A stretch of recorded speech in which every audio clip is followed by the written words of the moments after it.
Daniel chapter 9, verses 15 through 19.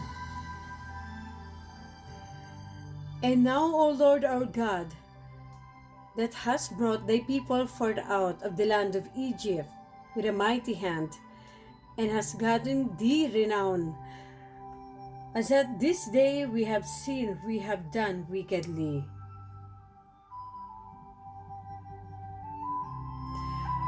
O Lord, according to all thy righteousness, I beseech thee, let thine anger and thy fury be turned away from thy city, Jerusalem, thy holy mountain, because for our sins and for the iniquities of our fathers, Jerusalem and thy people are become a reproach to all that are about us.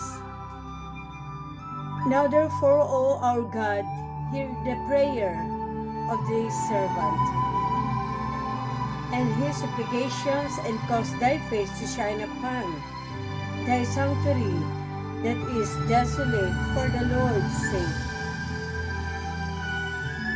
O my God, incline thine ear and hear.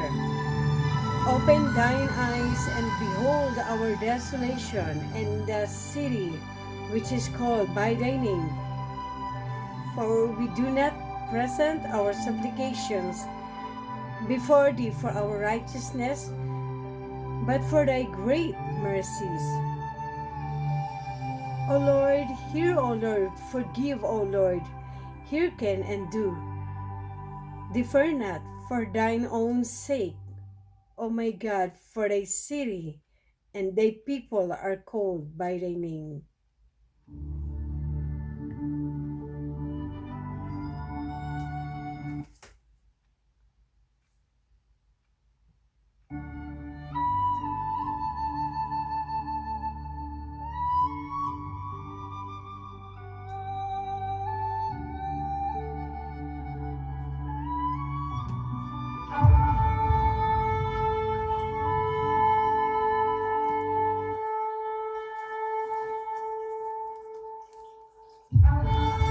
Let's look in point form once again at what we can learn from the remainder of Daniel's prayer.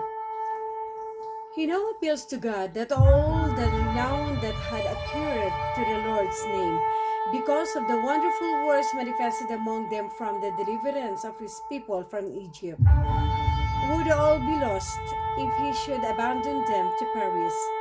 He pleads to God's mercy to turn from his fury against his God's city, Jerusalem, his only mountain, which has become a reproach because of their iniquities. Ask God to have his face to shine upon the sanctuary which is desolate. Daniel asked for this to be restored from their desolation, not for their sake or glory, but for the name of the Lord and for his sake, to exalt the name of Jehovah because of his greatness, mercy. He then asked the Lord to hear his prayer to forgive their way.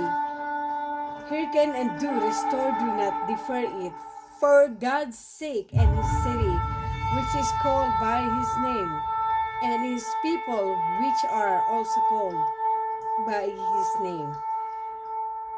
Basically, so God's name can once again be exalted above the hidden.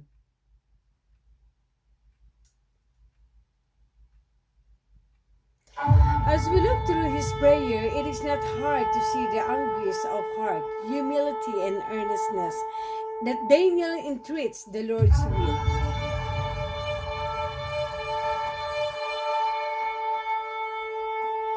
Why was he so distressed? He misunderstood the meaning of the cleansing of the sanctuary in chapter 8 and the releasing of the Jews from captivity, thinking that the two events were to expire at the same time. This will then place both events further down in the future and thus split to forgive their ways. Hearken and do. Restore, do not defer, as the temple on earth was the symbol of God's presence with Israel, but also with the promise of salvation through the Messiah, who was typified through the services practiced.